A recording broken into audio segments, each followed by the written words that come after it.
ഗാനമേള ആരംഭിക്കുകയാണ്. ഭാവന fine arts സൊസൈറ്റിയുടെ 6ാം വാർഷികാഘോഷ പരിപാടികൾ ആസ്വദിക്കാനെത്തിയ നിങ്ങൾക്കേവർക്കും ഞങ്ങളുടെ ഹൃദയംഗമമായ അഭിവാദ്യങ്ങൾ. ഇന്നത്തെ നമ്മുടെ വിശിഷ്ടാതിഥി ശ്രീമാൻ ശ്രീധര പണിക്കരെ കലാപരിപാടികളുടെ ഉദ്ഘാടന കർമ്മം നിർവഹിക്കാൻ നിങ്ങൾ ഏവരുടെയും അനുവാദത്തോടെ ഈ വേദിയിലേക്ക് ക്ഷണിച്ചുകൊള്ളുന്നു.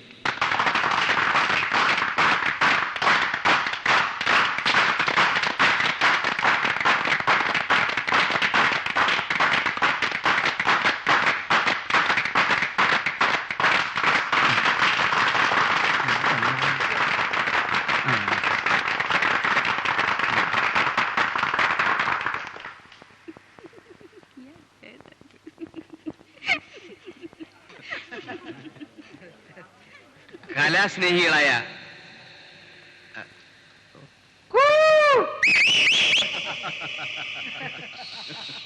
വേണ്ട കളി വേണ്ട എന്റെ അടുക്ക്.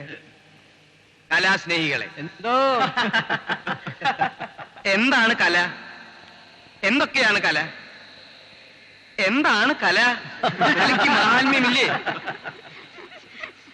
എന്തൊക്കെയാണ് കല? കലയ്ക്ക് എന്താണ് കല? ഞാൻ പറഞ്ഞുതരാം. എന്താണ് കേട്ടോളൂ. കലാസ്നേഹികളായ നാട്ടുകാരെ, ഒരു സുദിനമാണല്ലോ ഇന്ന്. കലയുടെ കേളിരംഗമായ ഈ നാട്ടിൽ ഒരു തിലകക്കുറിയായി പ്രവർത്തിക്കുന്ന ഈ ഫൈൻ ആർട്സ് സൊസൈറ്റിയുടെ സൊസൈറ്റിയുടെ 6ാം വാർഷികത്തിന് എല്ലാവിധ മംഗളങ്ങളും നേർന്നുകൊണ്ട് ഞാൻ കലാപരിപാടി ഉദ്ഘാടനം ചെയ്യുന്നു. ജയ് ഹിന്ദ്. ഇതാണ് കല. ഗാനമേള ഇത്രയും നന്നാവുന്ന ഞാൻ കരുതിയതേ ഇല്ല. എന്ത് അസലായി പാടുന്നുണ്ടയാൾ. ഇവർക്കൊക്കെ സിനിമയിൽ ചാൻസ് കിട്ടാത്ത എന്താന്നാ? അതവിടെ നിൽക്കട്ടെ. എന്റെ പ്രസംഗം എങ്ങനെ ഉണ്ടായിരുന്നു മോളെ? തകർത്തു മുതലാളി. ഓ, എനിക്ക് മേലാകെ രോമാഞ്ചം വന്നു. അതെ അതെ, അച്ഛൻ സ്റ്റേജിൽ നിന്ന് ഇറങ്ങി വരുന്നവരെ ഞാനിരുന്ന് വേർക്കുകയായിരുന്നു. നാണക്കേട്. ആകപ്പാടെ 2 വാചകം ഉണ്ടായിരുന്നുള്ളൂ. അതങ്ങോട്ട് കാണാതെ പഠിച്ചാൽ എന്തായിരുന്നു? വലിയ മന്ത്രിമാര് വരെ എഴുതി വായിക്കാ ചെയ്യണേ മോളെ. എന്നാ പിന്നെ ആദ്യമേ അതങ്ങ് ചെയ്താ പോരായിരുന്നോ? കഴിവില്ലെങ്കിൽ ഈ ഉദ്ഘാടനവും പ്രസംഗവും ഒക്കെ സ്വയം ഏറ്റുപിടിക്കുന്നത് എന്തിനാ? അതിന്റെ ഒക്കെ പിന്നിൽ അച്ഛന് വലിയ ഉദ്ദേശങ്ങളൊക്കെ ഉണ്ട് മോളെ. നോക്കിക്കോ, ഞാൻ ഈ നാട്ടിലൊരു കലക്കും. സ്കൂളിന്റെ വരാന്ത പോലും കണ്ടിട്ടില്ലാത്ത ആളാ കലക്കാൻ പോണേ. അതുകൊണ്ടാ ഞാനും നീയൊക്കെ ഈ നിലയിലെത്തിയത്. വീടത്താറായി പറഞ്ഞെല്ലാം ഓർമ്മയുണ്ടല്ലോ. നിന്റെ മമ്മിയോട് അമ്പലത്തിൽ പോയെന്ന് മാത്രമേ പറയാവൂ. പാവം, മമ്മിയെ കൂടെ കൊണ്ടുവരാമായിരുന്നു. എന്നിട്ട് വേണം ഞാൻ അവിടെ കിടന്ന് നാറാൻ. അല്ലെങ്കിൽ തന്നെ ആകെ നാറിയില്ലേ? എന്താടാ പറഞ്ഞേ? അല്ല, ഈ സ്റ്റീറിങ്ങിനെ പ്ലേ കൂടാന്ന് പറയാ. ഘോരമായ അന്ധകാരത്തിൽ ഒന്നും കാണാനാവാതെ പതുമനാഭൻ വിഷമിച്ചു.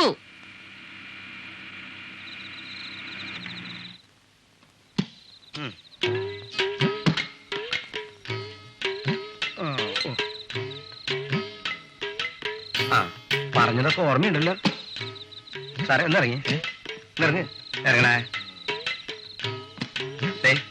അവിടെ ചെല്ലുമ്പോ ദയവ് ചെയ്ത് കൊള്ളാക്കരുതിട്ടാ. അയ്യേ, എന്താ ഈ പറയണേ? എന്നെ വിശ്വസിക്കാം. ഒരാളിങ്ങോട്ട് വന്നേ. നീ ഇങ്ങോട്ട് വന്നേ. വന്നേ. ഇങ്ങനൊരു വിദ്യാഭ്യാസമില്ലാത്ത ഡ്രൈവർ. എന്താ ഇത്ര താമസിച്ചത്?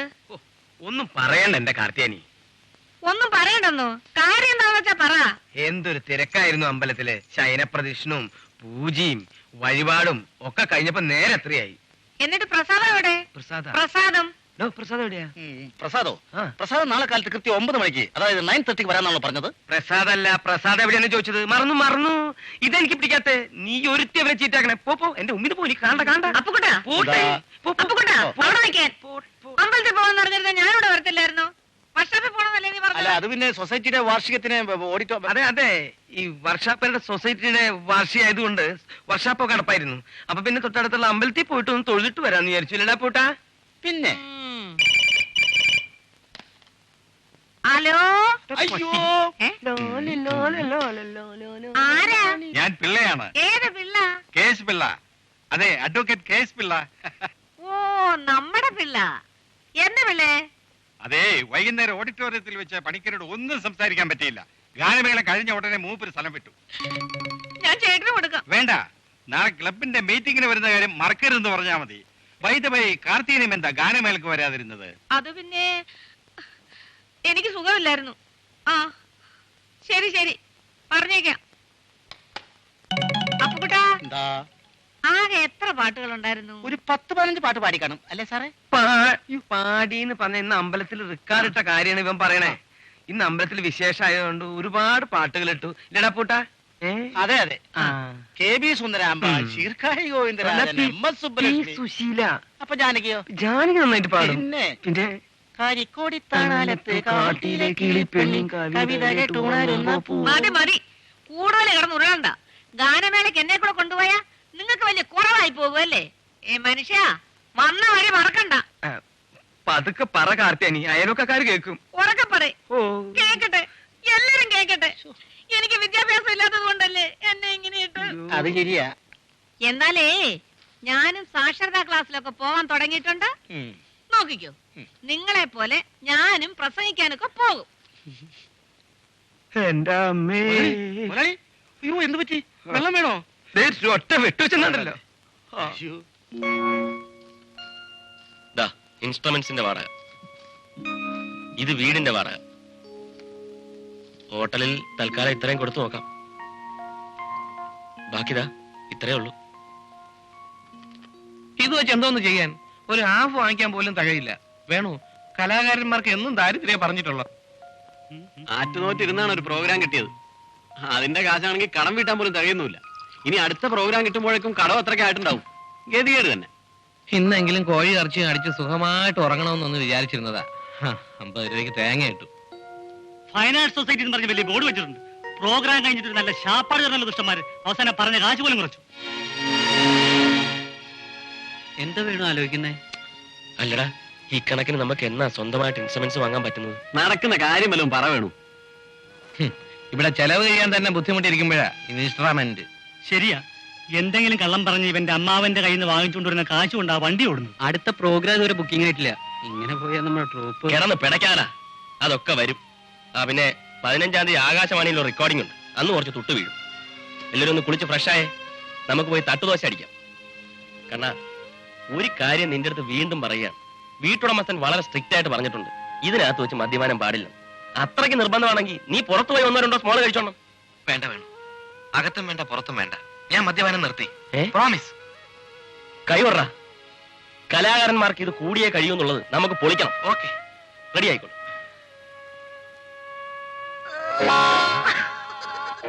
കുറെ നേരമായി കൈ വിറയ്ക്കാൻ തുടങ്ങിയിട്ട് ക്ലാസ്സിൽ സോഡയും വേണ്ട വെള്ളവും വേണ്ട.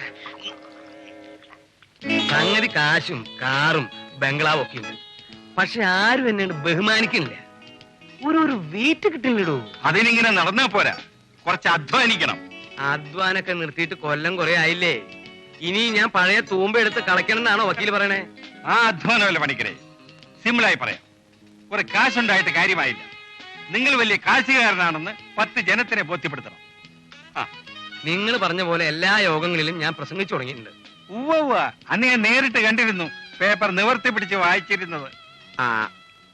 അത് പിന്നെ നമ്മള് നിങ്ങൾ ഉദ്ദേശിക്കുന്ന ഒരു സ്ഥാനം കിട്ടണമെങ്കിൽ 2-3 വഴികളുണ്ട്. 1, നിങ്ങളുടെ വ്യവസായങ്ങളെല്ലാം വിപുലമാക്കണം. 2, നിങ്ങളുടെ മകളെ വലിയൊരു പണക്കാരന്റെ മകനെ കൊണ്ട് കെട്ടിക്കണം.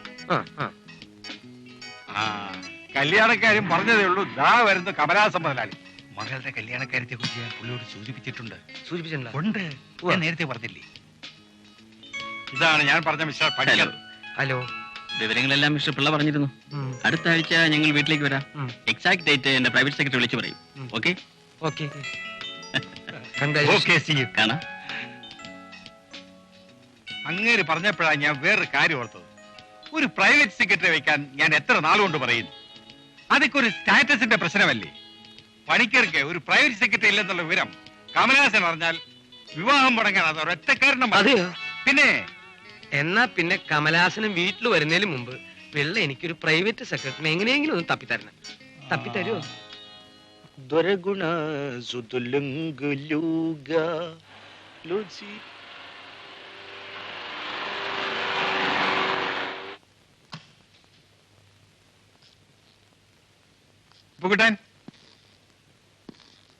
മിസ്റ്റർ പണിക്കരുണ്ടോ ഇവിടെ?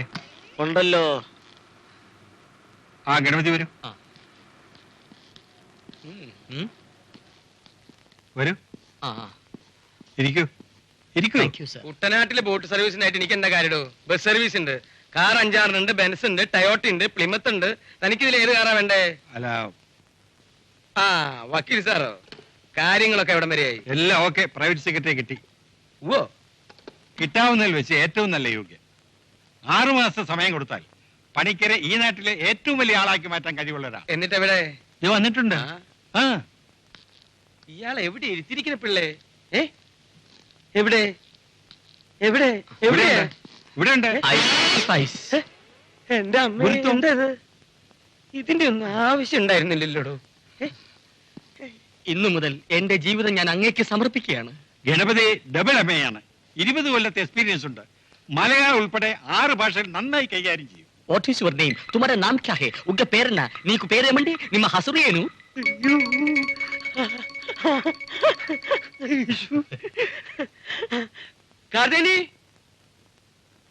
ശമ്പളത്തിന്റെ കാര്യം അതിപ്പോ ഇഷ്ടമുള്ള തന്നാ മതി. അങ്ങേപ്പോലെ ഇത്രയും വലിയൊരു ബിസിനസ്സുകാരൻ തരുന്ന ശമ്പളം വളരെ കുറഞ്ഞു പോകുമെന്ന് ഞാൻ കരുതുന്നില്ല. വിളിച്ചായിരുന്നോ? ഇതെന്റെ ഭാര്യ കാർത്തിയാനി, ഇത് എന്റെ മോള് ലക്ഷ്മി. ഹലോ. മോളെ, ഇത് അച്ഛന്റെ പ്രൈവറ്റ് സെക്രട്ടറി. എന്ന് വെച്ചാൽ എന്തുവാ? അമ്മച്ചി, അമ്മച്ചിയോ? എന്ന് മുതലാ ഞാൻ നിന്റെ അമ്മച്ചി ആയത്? ദേ, എന്നെ ചേച്ചിന്ന് വിളിച്ചാ മതി. എനിക്ക് അതിനുള്ള പ്രായമേ ആയിട്ടുള്ളൂ. എങ്ങോട്ടാ? in which class you are studying? First year degree course. Very good. മോളെ, അമ്മച്ചിനെ അകത്തേക്ക് വിളിച്ചോണ്ട് പോ. വണ്ടി പോട്ടെ, വണ്ടി പോട്ടെ, പോട്ടെ വണ്ടി. അങ്ങനെ. ആ, അപ്പൊ ഗണപതിക്ക് എന്ന് ചാർജ് എടുക്കാം? 2 ആഴ്ചയ്ക്ക്, 2 weeks. അയ്യോ, അത് പറഞ്ഞാ പറ്റില്ല. ഞായറാഴ്ച കല്യാണാലോചനയായിട്ട് കമലാസന മുതലാളി വരും. അതിനു മുമ്പ് ചാർജ് എടുക്കണം. ഓക്കെ, ഞാൻ റെഡിയാണ്. അതെ അതെ. ഇതാരാ? ഞാനിവിടുത്തെ ഒരു തന്നോടല്ലേ ചോദിച്ച്? ഇതാരാ? എന്റെ ബെൻസിന്റെ ഡ്രൈവർ അപ്പുകുട്ടൻ. പക്ഷെ മട്ടും ഭാവവും ഒക്കെ കണ്ടിട്ട് മുതലാളിയുടെ അനിയനാണെന്നേ തോന്നുന്നു. എല്ലാരും ഈ കളിയും തമാശയൊന്നും ഇനി മുതൽ ഇവിടെ വേണ്ട. ഞാൻ ചാർജ് എടുക്കാൻ പോവാണ്. ഓ, തനിക്ക് ലോങ് സൈറ്റോ ഷോർട്ട് സൈറ്റോ ഉണ്ടോ? എനിക്ക് സൈറ്റിന് കുഴപ്പമൊന്നുമില്ല, ചുമ്മാ ഒരു സ്റ്റൈലിന് വെച്ചിരിക്കുക. ഇന്ന് മുതൽ ഈ സ്റ്റൈൽ വേണ്ട. ഓക്കെ, ഒരു പോക്കറ്റ് ഇട്. പോക്കറ്റ് ഇട്ടു. ഞാൻ തനിക്ക് ഒരു യൂണിഫോം ഡിസൈൻ ചെയ്ത് വെച്ചിരിക്കുകയാണ്. ഓ. White and white. ഓ. നാളെ മുതൽ അതിട്ടാ മതി. ഓക്കെ. മുതലാളിക്കും മാഡം കാർത്തിയാനിക്കും ഞാനൊരു പ്രത്യേകതരം ഡ്രസ് ഡിസൈൻ ചെയ്ത് വെച്ചിട്ടുണ്ട്. അയ്യോ, ഞങ്ങൾക്ക് ഇതൊക്കെ പോരെ. അത് വേണം മിസ്റ്റർ പണിക്കർ. എങ്കിലേ സൊസൈറ്റിയിൽ വെയിറ്റ് ഉണ്ടാകും. വിട്ടോളൂ. എന്നാ പിന്നെ അങ്ങനെ ആയിക്കോട്ടെ. Thank you.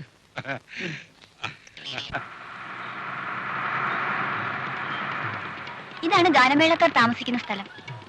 ദാ ആ കാണുന്നതാണ് എന്റെ വീട്. വരൂ, ആദ്യം എന്റെ വീട്ടിലൊന്ന് കയറിയിട്ട് വരാം. അതൊക്കെ പിന്നീടാവും. ഇനി ആദ്യം ഇവരെ കാണാം. ഇനി ഒരുപാട് അറേഞ്ച്മെന്റ്സ് ബാക്കിയുണ്ട്. ശരി, എന്നാ പോവാ.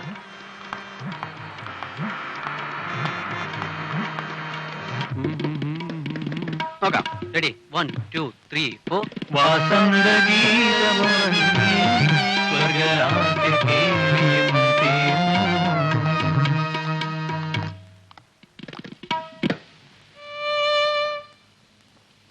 ഹലോ, വരണം വരണം. ഇതാരാ പുതിയ കക്ഷി? ഇതെന്റെ ഫ്രണ്ടാണ് ലക്ഷ്മി. ഞങ്ങളുടെ ആർട്സ് ക്ലബ് സെക്രട്ടറി കൂടിയാ. ഇരിക്കും, അങ്ങോട്ട് ഇരിക്കും. ഇനി വന്ന കാര്യം കുട്ടി തന്നെ പറഞ്ഞോളൂ. അത് ഈ വരുന്ന 18th ഞങ്ങളുടെ ആർട്സ് ക്ലബ് ഉദ്ഘാടനം ഫിക്സ് ചെയ്തിരിക്കുക. അന്ന് നിങ്ങളുടെ ട്രൂപ്പിന് ഗാനമേള അറേഞ്ച് ചെയ്യുന്ന കാര്യത്തെ കുറിച്ച് സംസാരിക്കാനാ. അതെന്തോന്ന് സംസാരിക്കാൻ? 18th ഞങ്ങൾ വരുന്നു, പ്രോഗ്രാം ചെയ്യുന്നു. എന്താ പോരെ? അയ്യടാ, അപ്പൊ 18-ാം തീയതി ഇരിങ്ങാലക്കുട ലയൺസ് ക്ലബിന്റെ പ്രോഗ്രാമിന് ആര് പോകും? ഇരിങ്ങാലക്കുടയോ? ഇരിങ്ങാലക്കുട അഡ്വാൻസ് 3000 രൂപ അതിന്റെ പ്രസിഡന്റ് മാർക്കോസ് കൊണ്ട് തന്നത് മറന്നുപോയോ? അത് മറന്നുപോയി. അയ്യോ ശരിയാ, നമ്മളതങ്ങ് മറന്നുപോയി. അല്ലെങ്കിൽ വേണ്ട, നമ്മൾ ഇരിങ്ങാലക്കുടക്കാർക്ക് വേറെ പ്രോഗ്രാം അറേഞ്ച് കൊടുത്താലോ? മിനി വന്ന് പറഞ്ഞൊരു കാര്യമല്ലേ?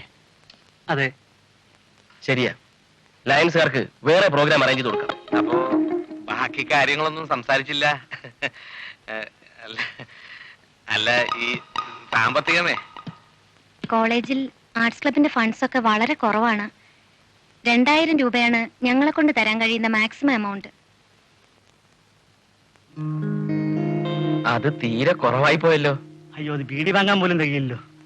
പിന്നെ മിനി വന്ന് പറഞ്ഞ ഒരു കേസ് ആയതുകൊണ്ട് മാത്രം ഞങ്ങൾ സമ്മതിച്ചിരിക്കുന്നു. അപ്പൊ അഡ്വാൻസ് ഒന്നും വേണ്ട. വേണ്ടേ? അഡ്വാൻസ് ഒന്നും വേണ്ട, ഞങ്ങൾക്ക് കുട്ടിയെ വിശ്വാസ. എന്നാ ശരി, വരട്ടെ. 18th കാണാം. ശരി. വരട്ടെ. ഞങ്ങൾ വരട്ടെ. അളിയാ വിമൻസ് കോളേജ്.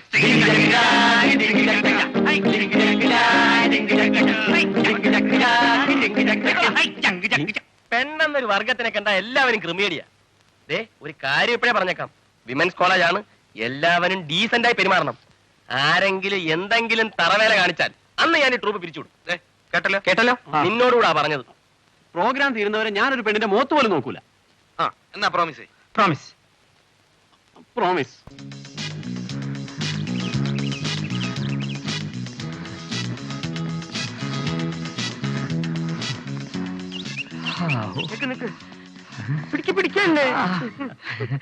കണ്ടോ കണ്ടോ, ആളുകൾ പണിക്കർ സാറിനെ നോക്കുന്ന കണ്ടോ. ഇതാ പറഞ്ഞത്, വലിയ പണക്കാർക്ക് ജോഗിങ് നിർബന്ധമാണെന്ന്. വന്നേ സാർ, ഇത് നമ്മുടെ പുത്തൻ പണക്കാരൻ പണിക്കരല്ലേ? കക്ഷിക്ക് വട്ടാണെന്നാ തോന്നുന്നു. ആ ചെക്കനെ ഒന്ന് കൊടുത്തു. വേണ്ട സാർ, വിവരമുള്ളവർ എന്തെങ്കിലും പറഞ്ഞെന്ന് വെച്ച് വിവരമില്ലാത്ത സാർ എന്തിനാ മറുപടി പറയാൻ പോകുന്നത്? Sorry sir. സാറിന് ബ്ലഡ് പ്രഷറോ പ്രമേഹമോ ഉണ്ടോ? ദൈവം സഹായിച്ചിട്ട് ഇതുവരെ ഒന്നുമില്ല. കളഞ്ഞ്. ഇതൊന്നും ഇല്ലെങ്കിലും ഉണ്ടെന്ന് പറയണം. വലിയ വലിയ പണക്കാർക്ക് വരുന്ന അസുഖങ്ങളാണ് ഇതൊക്കെ. ഇതൊന്നും ഇല്ലെന്ന് പറഞ്ഞാൽ പിന്നെ എന്താണ് ഒരു വെയിറ്റ്? സൊസൈറ്റിയിൽ ഒരു സ്ഥാനം വേണ്ടേ? ഞാൻ ഓർത്തില്ല, ഗണപതി ആളൊരു കൊച്ചു മിടുക്കൻ തന്നെ. സാറ് നോക്കിക്കോ, ഒരു മാസത്തിനകം ഞാൻ സാറിന് ഒരു ലെവലാക്കും. ടോപ്പ് ലെവലാക്കും, ഹൈ ലെവൽ. സാർ വരണം. ഇംഗ്ലീഷ് ക്ലാസ് 2 ആഴ്ചക്കകം തുടങ്ങണം. ഒരു മാസം കൊണ്ട് ഞാൻ സാറിന്റെ മണിയായിട്ട് ഇംഗ്ലീഷ് സംസാരിപ്പിക്കും. പിന്നെ അറബി, ഉറുദു, ഒറിയ, അങ്ങനെ ഏത് ചടങ്ങിന് പ്രസംഗിക്കാൻ പോയാലും ക്ഷണിച്ചില്ലെങ്കിലും VIP-സിനോടൊത്ത് വലിഞ്ഞു കയറി നിന്ന് ഫോട്ടോസ് എടുത്ത് പത്രത്തിൽ പ്രസിദ്ധീകരിക്കണം. പത്രാധിപർക്ക് കാശ് കൊടുത്ത് മുഖചിത്രം വരുത്തണം, എങ്കിലേ പബ്ലിസിറ്റി കിട്ടും. ഇതൊക്കെയാണ് ഇവിടെ എല്ലാ മാന്യന്മാരും ചെയ്യുന്നത്, മുതലാളി ഒഴികെ. ഇനി അത് പാടില്ല. കാണിച്ചു തരാം. പറഞ്ഞതൊക്കെ ഓർമ്മയുണ്ടല്ലോ? ഓർമ്മയുണ്ട്. മുതലാളി, ഈ വൃത്തികെട്ട ഡ്രൈവറുടെ തോളിൽ കൈയിട്ടുകൊണ്ടുള്ള കൂട്ടുകെട്ട് നിർത്തണം. അത് വളരെ ചീപ്പാണ്. മുതലാളിയുടെ വെയിറ്റ് കുറയും. ഈ പന്നിയുടെ അഹങ്കാരം മാറ്റണം. അവർ രണ്ട് പറഞ്ഞേ. അത് ഇപ്പൊ തന്നെ പറയണോ അത് കുറച്ച് കഴിഞ്ഞിട്ട് പറയണോ? ഞാൻ ഭയങ്കര ചെറ്റ, എനിക്ക് പ്രശ്നമില്ല. പറയണോ? ഡ്രൈവർ, മര്യാദയ്ക്ക് വണ്ടി ഓടിക്കുന്നതാണ് നിനക്ക് നല്ലത്. ഇല്ലെങ്കിൽ നിന്റെ തലമുട ഞാൻ ചവിട്ടി പൊട്ടിക്കും മരപ്പട്ടി. ഇന്നലത്തെ പോലെയല്ല ഇന്ന് ഞാൻ. നിനക്കൊരു സംശയം തോന്നിയേക്കാം എനിക്കിതാരെങ്കിലും പറഞ്ഞു തന്നാണെന്ന്. സത്യത്തിൽ അങ്ങനെയല്ല, എനിക്ക് സ്വയം തോന്നിയതാണ് ഡ്രൈവറെ. മനസ്സിലായോ? മനസ്സിലായി. വേഷം കെട്ട് വേണ്ട കേട്ടോ. പോരെ ഇത് പോരെ. പിന്നെ നാളെയാണ് കമലാസനം വരുന്നത്. ഡയറി നോട്ട് ചെയ്തിട്ടുണ്ട്. കാർത്തിയാനി വീട്ടിലുണ്ടെങ്കിൽ കല്യാണാലോചന കലങ്ങി പോകും. സാറ് ധൈര്യമായിരിക്കണം. അമ്മച്ചി അല്ല മിസ്സിസിനെ ഒഴിവാക്കാൻ ഞാനൊരു വഴി കണ്ടുവച്ചിട്ടുണ്ട്. സാറിന് എന്തെങ്കിലും വാങ്ങാനുണ്ടെന്നും പറഞ്ഞ് രാവിലെ അമ്മച്ചി ചെറുക്കന്റെ കൂടെ ഷോപ്പിങ്ങിന് അയക്കണം. ബാക്കി കാര്യം ഞാൻ ഏറ്റു. സാർ കയറിക്കട്ടെ. ഡ്രൈവർ വണ്ടി എടുക്കൂ.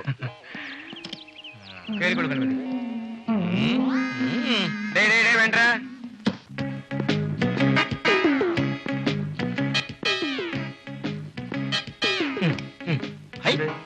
തലക്ക് സുഖമില്ലേ? ഈ സാധനത്തിന് കാണാനില്ലല്ലോ. മണി 10 എങ്ങോട്ടെങ്കിലും കൊണ്ടുപോക്കോ. 2 മണിക്കൂർ കഴിഞ്ഞ അമ്മച്ചി ഇങ്ങോട്ട് കൊണ്ടുവരാവൂ. മനസ്സിലായോ? അതിന്റെ പരിപൂർണ ഉത്തരവാദിത്തം നിനക്കാ. അത് ഞാൻ ഏറ്റുമൊരാളി ചതിച്ചു. നിങ്ങൾക്ക് എന്താ വാങ്ങാനുണ്ടെന്നേ പറയുന്നേ?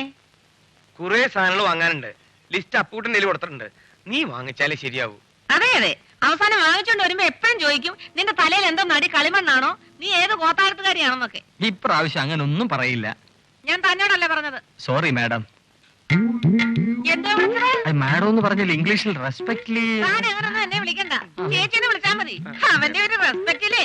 ഒട്ട കാർത്തിയാനി സമയായി. എന്തോന്നെ? ഞാനും വരുന്നു, എന്നെ സ്റ്റുഡിയോയിൽ ഡ്രോപ്പ് ചെയ്താൽ മതി. അല്ല മോളെ, ഫോട്ടോ നാളെ വാങ്ങിയപ്പോ. എന്താ അച്ഛാ? അച്ഛൻ ഇവിടെ ഒറ്റയ്ക്കല്ലേ ഉള്ളൂ. He's alone here. ഒറ്റയ്ക്കല്ലേ? അയ്യോ, ഒറ്റയ്ക്കല്ലേ? ഒറ്റയ്ക്കേ ഉള്ളൂ എന്ന് പറഞ്ഞതാ. നീ വാ മോളെ. പാടാ പൂക്കുട്ടാ. മോളെ അച്ഛൻ ഒറ്റയ്ക്കുള്ളൂ കേട്ടോ. ഓക്കെ. സമാധാനായി. സമയമായി, അവരെത്താറായി. നമുക്ക് ഡ്രോയിങ് റൂമിലോട്ട് പോവാം. കൈ പോക്കറ്റിലിടൂ, തല ഉയർത്തിപ്പിടിച്ച് ഗമയിൽ നടക്കൂ. തൈ എവിടെ? തൈ കെട്ടി മാല കല്ലടൂ. അപ്പൊ പറഞ്ഞതൊക്കെ ഓർമ്മയുണ്ടല്ലോ. സ്വത്തിന്റെ കാര്യം പറയുമ്പോ ഉള്ളതിന്റെ ഡബിൾ ആക്കി കാച്ചേക്കണം. ഓക്കെ, ഞാൻ നോക്കിക്കോ. അവരാണ് വരുന്നത് തോന്നുന്നു. സിഡോൺ സർ. Thank you.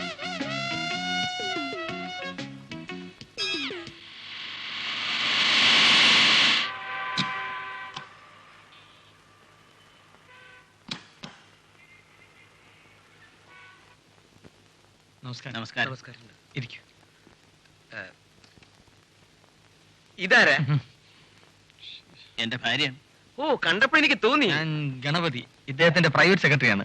എനിക്ക് ഈ പ്രഷറിന്റെയും ഡയബറ്റിക്സിന്റെയും കുഴപ്പമുണ്ട്. അധികം കാശുണ്ടായ ഇതാ കുഴപ്പം. ഈ വീട് വെക്കാൻ എനിക്ക് 10 ലക്ഷം രൂപ ചെലവായി. മിസ്റ്റർ കമലാസന് എത്ര ലോറികളുണ്ട്?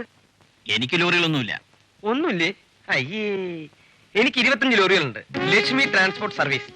കമ്പനി സാറിന്റെ മകളുടെ പേരില. ഞങ്ങൾ പരമ്പരാഗതമായിട്ട് വലിയ ബിസിനസ്സുകാരാ.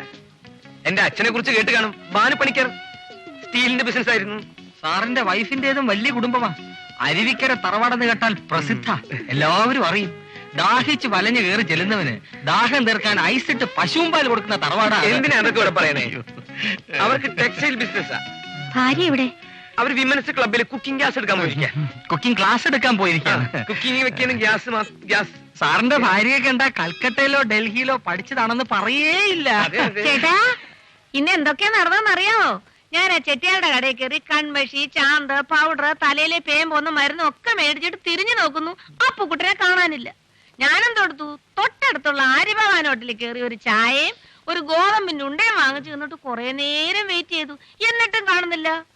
പിന്നെ ഒരു ഓട്ടോ എടുത്ത് ഞാൻ ഇങ്ങോട്ട് പോന്നു. ആരാ ചേട്ടാ ഇവരൊക്കെ? ഇത് കമലാസനും ഭാര്യയാണ്.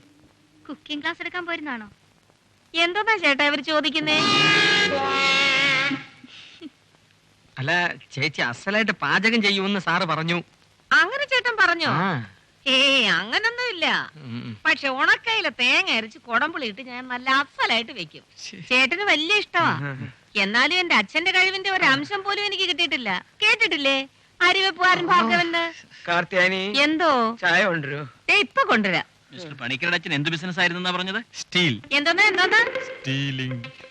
അയ്യോ, ഞാൻ പറയാം സാറേ, പേപ്പർ താരം കുപ്പി കച്ചവടം. എന്റെ അച്ഛന്റെ വലിയ കൂട്ടുകാരനായിരുന്നു. പറഞ്ഞാ നിങ്ങൾ അറിയും. ടെലിഫോൺ കമ്പി മോഷണത്തിന് പണ്ട് ജയിലിലാക്കിയില്ലേ കമ്പി ജനാർദ്ദനൻ? ആ, കേട്ടിട്ടുണ്ട്. അത് തന്നെയാണ്. ഞാൻ പോയി ചായ ഇട്ടുകൊണ്ട് വരാം. എന്റെ സാറ് തീ തിന്നുകയാണ്. സത്യം പറയാം, പരമ്പരാഗതമായി ഭ്രാന്തുള്ള തറവാട്ടിലേതാണ് അമ്മച്ചി. എവിടെയൊക്കെ കാണിച്ചു, ഒരു പ്രയോജനവും ഇല്ല. പണ്ട് ദരിദ്രരായിരുന്നെന്ന തോന്നലാണ് ഇപ്പോഴും മനസ്സിൽ. അതാണ് അസുഖം. എങ്ങനെ കഴിഞ്ഞിരുന്നവരാ? ഇപ്പൊ പറഞ്ഞു കേട്ടില്ലേ, സ്വന്തം അച്ഛൻ അരിവെപ്പുകാരനായിരുന്നെന്ന്. ഒരു ഓർമ്മയില്ല. നമുക്ക് പോവാം. അപ്പൊ ചായ ഞങ്ങൾ ഇറങ്ങട്ടെ. അല്ല, കല്യാണത്തിന്റെ കാര്യങ്ങളെ കുറിച്ച് ഒന്നും പറഞ്ഞില്ല. സ്ത്രീധനം എത്ര വേണമെങ്കിലും തരാം. ഞാൻ മകനുമായിട്ടൊന്ന് ആലോചിക്കട്ടെ, പിന്നെ കാണാം. ഓ, ദൈവം തക്ക സമയത്ത് ഭ്രാന്താണെന്ന് പറയാനുള്ള ബുദ്ധി എനിക്ക് തോന്നിപ്പിച്ചല്ലോ. ഭാഗ്യം. അപ്പൊ എന്റെ മോൾക്കും ഭ്രാന്താണെന്നല്ലേ താൻ പറഞ്ഞതിന്റെ അർത്ഥം? മോക്ക് ഭ്രാന്തില്ലാന്ന് ഫോൺ ചെയ്ത് പറഞ്ഞേക്കാം. ഇപ്പൊ പറയണം. അയ്യോ, മുതലാളി ചതിച്ചു, തൊലഞ്ഞു. ഞാൻ ഇനി ജീവിച്ചിരുന്നിട്ട് കാര്യമില്ല. ഞാൻ ഒരു ബാഗിന് ബീഡിയും മേടിച്ച് തിരിഞ്ഞു നോക്കുമ്പോ കൊച്ചമ്മയെ കാണാനില്ല. ഇനി പുറപ്പെട്ടു പോയതാണോ, എല്ലാവരും കൂടെ ഓടിപ്പോയതാണോ? നമുക്ക് പത്രത്തിൽ കൊടുക്കോ, അതോ പോലീസ് സ്റ്റേഷനിൽ കൊടുത്തപ്പോ